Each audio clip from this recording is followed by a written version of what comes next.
Akwai muhimman settings guda biyu duk wanda yake shiga TikTok dole sai ya kamata a ce yayi su. Da haka kafin mu fara su kada ku manta da following da sharing din bidiyon nan da yan uwa su amfana. Settings na farko duk wanda yazo ya shiga TikTok dinsa zai bude gun profile dinsa. Bayan ka bude gun profile zaka zo ka danna wayannan madinai ukun da suke sama. Daga nan mutum zai zo ya zabi na ukun da aka rubuta setting and privacy. Daga nan mutum zai kasa zai zo gun content and activity. Daga nan zai ga wajen da aka rubuta content preferences. To da haka mutum sai ya shiga nan.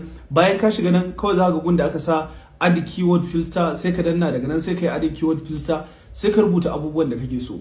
Misali ne yanzu zan iya rubuta technology, Quran, tech, porn, editing da irin sauransu haka. Bayan ka rubuta kawai sai ka danna add shikenan yayi add. To me amfanin wannan setting din da muka yi? Amfanin sa shine duk kalmomin da ka zaba to irin bidiyoyin su kawai TikTok za su na kawo ma. Yanzu babu zancen mutum ya ce wai TikTok suna kawo mar bidiyoyin banza. Da haka yanzu misali ni da na zabi tech da waye to kawai iya bidiyoyin technology da na editing da na waye za a na nuno min kawai a TikTok. Setting na biyu shi ma kai tsaye za mu zo mu shiga profile din mu. Daga nan mutum zai danna madannai ukun da suke a sama, zai ƙara komawa gun setting and privacy. Daga nan a farko zai ga gun da aka rubuta manage account. To bayan mutum ya shiga a ƙasa zai ga gun da aka rubuta switch account to business ko kuma to professional.